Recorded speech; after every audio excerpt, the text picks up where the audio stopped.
Hallo, hier sind wieder Shiva und Jonathan, alias die Matrixer. Unser heutiges Thema ist die Lichtfalle oder besser gesagt die Verlockungen des Lichts. Ganz genau.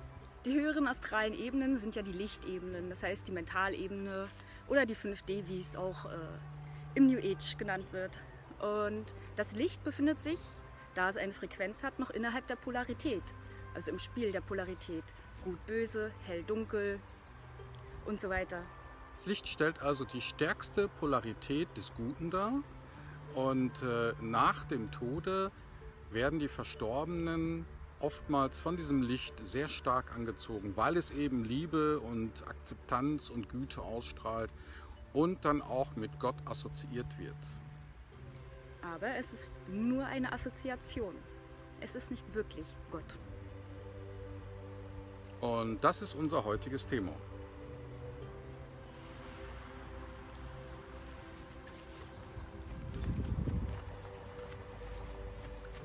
Willkommen zurück!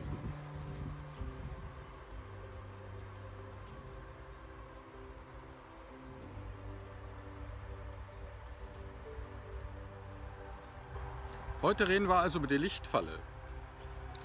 Falle natürlich in Anführungsstrichen, weil das Licht für die Polarisierung des Guten und des Bösen steht und das Licht natürlich das absolut Gute darstellt.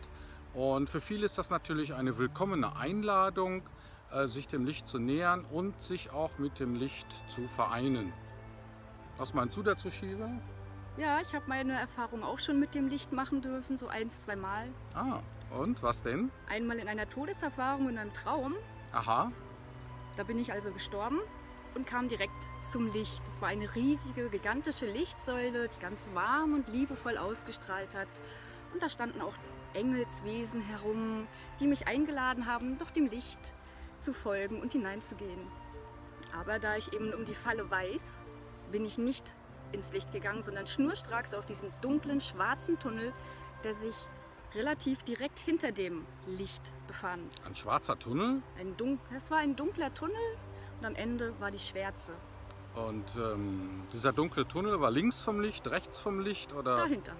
Da musstest du ja durchs Licht durch, oder? Nee, am Licht vorbei. Ach, doch vorbei. Am Licht vorbei. Ah, okay.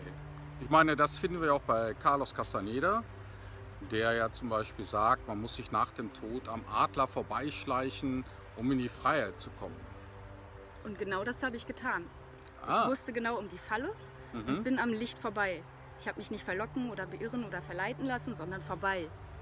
Ach so. Und plötzlich verwandelten sich die ganzen liebevollen Lichtwesen und Engel in eine dunkle Wächterarmee. Die waren etwa so 2 Meter groß, hatten ein adlerähnliches Gesicht, eine Uniform aus Metall und Gold verziert.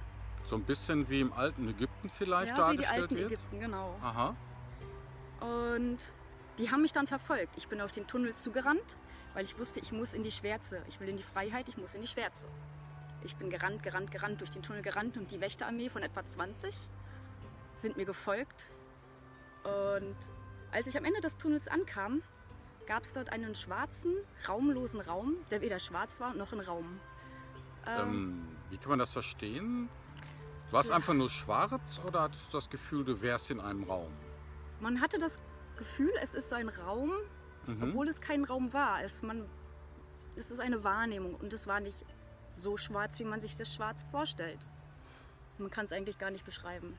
Es war ein schwarzer Raum, der weder schwarz noch Raum war. Okay. Und in diesem Raum befand sich ein Portal. Und bei dem Portal stand ein Mädchen, das nicht wusste, was es tun sollte. Und wie ich später herausgefunden habe, war das ein Seelenanteil von mir. Ich bin also zu dem Portal hin. Aber eins war mir direkt und sofort klar, das Portal ist nur einzeln zu benutzen.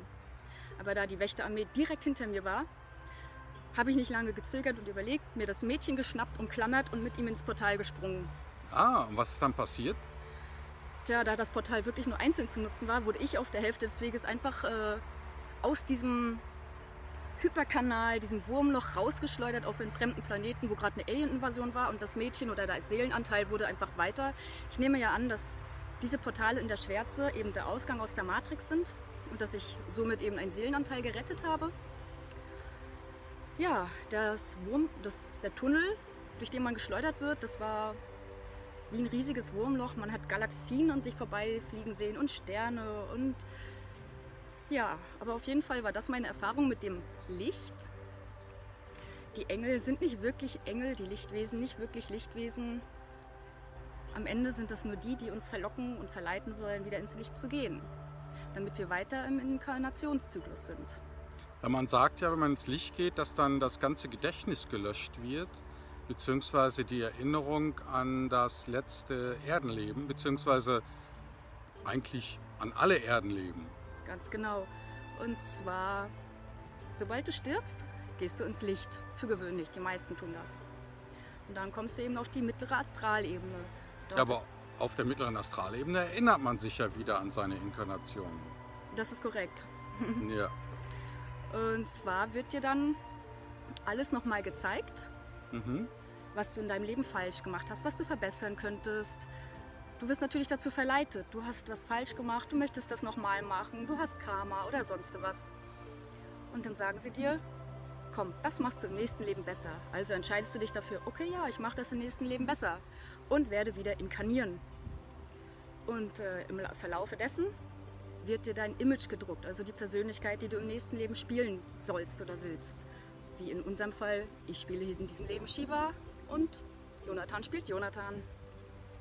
Unser Image wird also dort im Licht gepresst, dir aufgedrückt, dem selbst, und dann wirst du durch einen Tunnel nach hinten gezogen, was ich eben auch mal gesehen habe.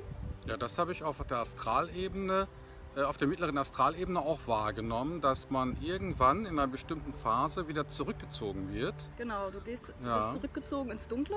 Das habe ich auch schon beobachtet, ja. Und dann wachst du schreiend als Baby auf, wirst geprügelt und dann zu Mutti gelegt. Ah, also der Reinkarnationskreislauf, der auf diese Weise dann funktioniert, würde ja dadurch bewerkstelligt werden. Ne? Genau. Nach dem Tod geht man halt ins Licht, dort werden die Erinnerungen gelöscht, beziehungsweise auf irgendeine Weise transzendiert. Dann kommt man auf die mittlere Astralebene, dort wird man wieder mit allem konfrontiert, was man so in seinem Erdenleben gemacht hat. Und möchte dann natürlich das eine oder andere wieder verbessern oder gut machen. Es wird einem eben glauben gemacht, dass es Karma gibt. Ja. Und dass man eben wieder Gutmachung leisten müsse. Und dann muss man dann wieder zurück und hat dann die Chance, in seinem nächsten Leben das alles wieder gut zu machen. Und natürlich auch die Vorzüge der Matrix zu genießen, denke ich mal. Weil die Matrix ist dann natürlich ein ganz spannendes Spielfeld. Da kann man natürlich vieles machen. Beispielsweise kennt man ja vielleicht Präsident werden oder vielleicht seinen Partner suchen oder Ruhm und Ehre erlangen oder was auch immer. Die Matrix bietet ja da ein ganz großes Feld an Spielmöglichkeiten. Es gibt aber auch natürlich die andere polare Seite. Denn wenn du möchtest nicht immer der Gute sein, vielleicht möchtest du mal ein Mörder sein oder ein missbrauchtes Kind. Du kannst alles spielen auf dieser Welt.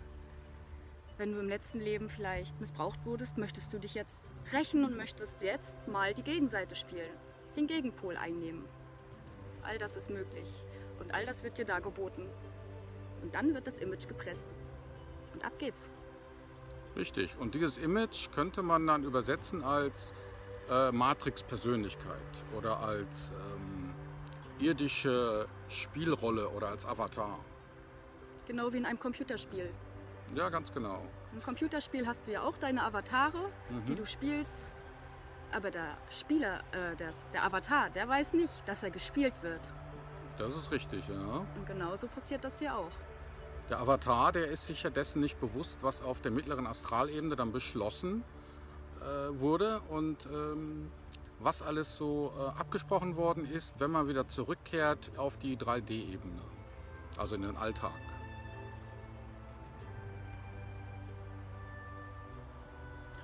Also nochmal, ich glaube, die Zuschauer haben es vielleicht nicht ganz so richtig nachvollziehen können mit der Amnesie bzw. der Gedächtnislöschung an das vorherige Leben bzw. an alle Leben. Jemand stirbt also kommt dann zu dem Licht. Das Licht lädt dann die Persönlichkeit ein. Ich meine, sowas habe ich auch schon gesehen. Eine leuchtende Gestalt, gigantisch groß, die eben eine unglaubliche Liebe und Güte ausstrahlt und von der man sich dann angezogen fühlt wie eine Motte vom Licht. Und darauf fliegt man dann zu. Ich meine, ich habe mir das auf dem Weg zu dem Licht dann anders überlegt und bin doch wieder zurück, weil ich natürlich dachte, ich würde dann sterben, beziehungsweise ich könnte dann nicht mehr zurück zur Erde. Aus dem Grund bin ich damals, keine Ahnung, schon 10 Jahre her, von diesem Licht wieder umgedreht. Und hatte mir halt gedacht, nee, ich finde noch nicht, dass Zeit ist, jetzt ins Licht zu gehen. Ich könnte das ja später noch machen, läuft ja nicht weg. Läuft ja nicht weg. Genau. Und dann bin ich natürlich wieder zurückgekehrt. Und gesetzt im Fall, ich wäre jetzt ins Licht gegangen, wäre dann mein Gedächtnis gelöscht worden? Oder wie kann ich mir das vorstellen? Was denkst du? Nee, also wenn du ins Licht gehst, bekommst du sogar erstmal dein ganzes Wissen wieder. Du hast Überblick über deine Inkarnation, was du wie, wann und wo erlebt hast. Ja. Das ist ja auch wichtig, damit du weißt, was du im nächsten Leben spielen und lernen möchtest. Also das Licht löscht jetzt nicht das Gedächtnis, sondern frischt dein Gedächtnis erstmal auf. Erstmal wird dein Bewusstsein erweitert. Ach so, okay. Und dann wirst du ja zurückgezogen. Du musst ja geboren werden oder zumindest... Genau, du kommst also erstmal auf die mittlere Astralebene da. Dort wirst du eben natürlich darüber aufgeklärt, wie es auf der mittleren Astralebene läuft und dass man da seine neue Inkarnation plant. Genau. So kenne ich das nämlich auch, dass man dann eben, nachdem man alles geplant hat auf der mittleren Astralebene und die Reinkarnation wieder ansteht, dann wird das Gedächtnis gelöscht. Genau, und das Ja. verläuft so, du wirst zurückgezogen durch den dunklen Kanal, in den Geburtskanal rein praktisch. Und das Vergessen verläuft eigentlich über eine Vergessensmaschine. Praktisch wirst du, Ja. dein Geist wird elektroschockt, damit du alles vergisst. Danach wirst du einer Hypnose ausgesetzt, damit du dich auch ja nicht an dein wahres Selbst erinnerst und schön hier deine Rollen spielst. Also es ist eigentlich eine praktische Maschine, die dir dein Vergessen initialisiert. Ja, das ist natürlich hochtechnologische Alien-Maschine, könnte man sagen, die da wirkt und die natürlich gleichzeitig auch die Erdmatrix aufrechterhält. Genau. Das heißt also, die Erdmatrix, die die Erde umgibt, ist so eine Art elektromagnetisches Gitter. Kann man auch sehen in erhöhten Bewusstseinszuständen. Das ist wirklich wie ein blaues Gitternetz. Zack, zack, zack.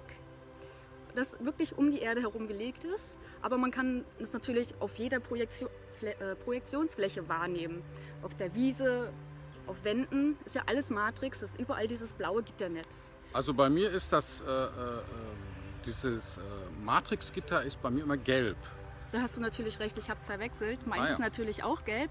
Aber immer bevor ich astral gehe, sehe ich ein blaues Gitternetz.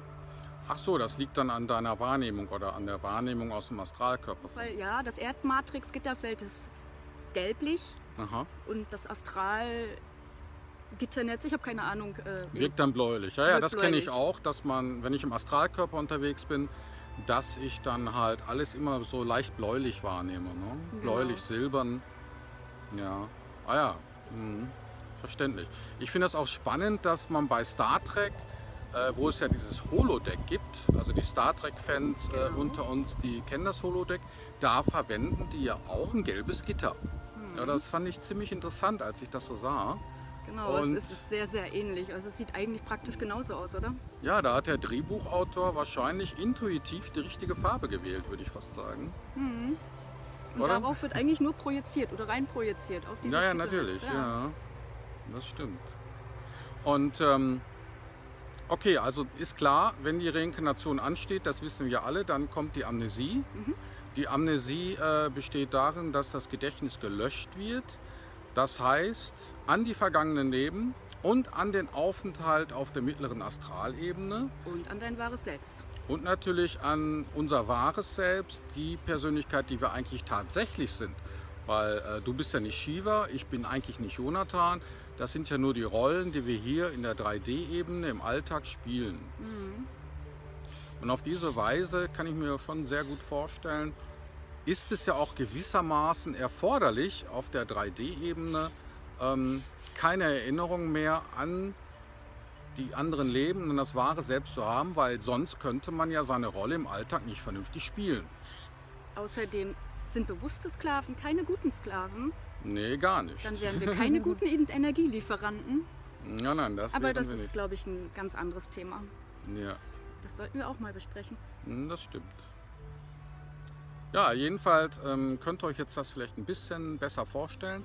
Lichtfalle ist natürlich ein wertender Begriff und Man könnte es auch Verlockung des Lichts nennen. ja, oder einfach Einladung des Lichts. Denn viele Menschen lieben ja auch das Spiel der Polarität. Man schaue sich zum Beispiel an, es werden von vielen Menschen ja auch Kriege gemocht oder den Bösen zu spielen oder den Guten zu spielen oder die Welt zu verbessern oder die Welt zu täuschen. All diese Möglichkeiten bestehen ja in der Matrix. Und, Oder Eis essen. oder Eis essen, genau. Man stellte sich das mal vor, die Matrix bzw. die Erde ist wirklich ein Spiel. Und wenn man doch aus dem Spielbewusstsein heraus die Erde beurteilt als Spiel, dann macht es dem Spieler ja auch nicht viel aus, ob er mal den Bösen oder den Guten spielt. Weil er weiß ja, dass es ein Spiel ist. Das einzige Problem ist ja, dass der Avatar überhaupt keinen blassen Schimmer hat, dass es ein Spiel ist und nimmt das natürlich dann alles ziemlich ernst, was er da erlebt. Wenn er umgebracht wird oder wenn er vielleicht jemand anderen tötet und dann ganz schlechtes Gewissen bekommt und dergleichen. Also da kann ich mir schon vorstellen, warum auf unserem Planeten eben diese Diskrepanz besteht zwischen dem Glauben daran, dass die Matrix ein Spiel ist und dass das Leben doch kein Spiel ist, sondern blutiger Ernst. Also das sorgt natürlich für eine Menge Konfliktpotenzial. Doch wenn man es schon weiß, sollte man das Leben dennoch gut spielen. Wie Was ich meinst du damit das? sagen will, ist, lebe dein Leben. Ob du es nun weißt oder nicht. Das auf jeden Fall. Genieße es. Genießt die Matrix so lange wie ihr möchtet, vielleicht auch noch für weitere 100 Leben. Vielleicht spielst du auch mit dem Gedanken, dass du dir sagst, ja, das Leben in der Matrix war sehr spannend, war sehr interessant und jetzt ist aber Zeit, den Reinkarnationskreislauf zu beenden und die Matrix zu verlassen. In dem Fall bist du bei den Matrixern schon mal richtig. Auch dafür ist jedoch eine Grundvoraussetzung, du darfst die Matrix nicht hassen oder verfluchen oder ich will hier raus, weil alles ist so scheiße und mein Leben ist so furchtbar. Denn mit dem Standpunkt kann man die Matrix nicht verlassen. Nee, das geht dann nicht so leicht. Man muss das Leben schon lieben. Auf jeden Fall. Ja, wir danken euch, dass ihr zugeschaut habt und vielleicht seid ihr bei dem nächsten Thema auch wieder dabei. Habt noch einen schönen Tag. Tschüss. Ciao.